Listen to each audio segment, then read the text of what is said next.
ಎಲ್ಲರಿಗೂ ನಮಸ್ಕಾರ. ನಾನು ಸಂಧ್ಯಾ ವಂದನ. ಪ್ರತಿಯೊಬ್ಬ ವ್ಯಕ್ತಿಗೆ ವಯಸ್ಸು ಹೆಚ್ಚಾದ ಹಾಗೆ ಅನುಭವ ಅವರಲ್ಲಿ ಹೆಚ್ಚಾಗುತ್ತೆ. ಈ ಅನುಭವದ ಜೊತೆಗೆ ಆರೋಗ್ಯವು ಚೆನ್ನಾಗಿದ್ದಲ್ಲಿ ಎಷ್ಟು ಸುಂದರ ಅಲ್ವೇ? ಅವರ ಬದುಕು ಮಾತ್ರ ಅಲ್ಲ, ಅವರ ಸುತ್ತಲಿರುವಂತಹ ಅವರ ಮನೆಯವರ, ಅವರ ಕುಟುಂಬಸ್ಥರ ಬದುಕು ಕೂಡ ಚೆನ್ನಾಗಿರುತ್ತೆ.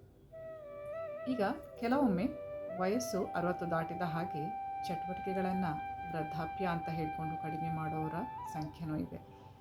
ಆ ಸಂದರ್ಭದಲ್ಲಿ ಏನಾಗುತ್ತೆ ಅಂದರೆ ಉತ್ಸಾಹ ಕಡಿಮೆ ಆಗೋದು, ಅನಾರೋಗ್ಯ ಬರುವಂತಹ ಚಾನ್ಸಸ್ ಕೂಡ ಇರುತ್ತೆ. ನಾವು 60 ವರ್ಷದ ವಯಸ್ಸು ದಾಟಿದವರಿಗೋಸ್ಕರ ಆನ್ಲೈನ್ನಲ್ಲಿ ಉಚಿತ ತರಗತಿಯನ್ನು ಮಾಡ್ತೇವೆ.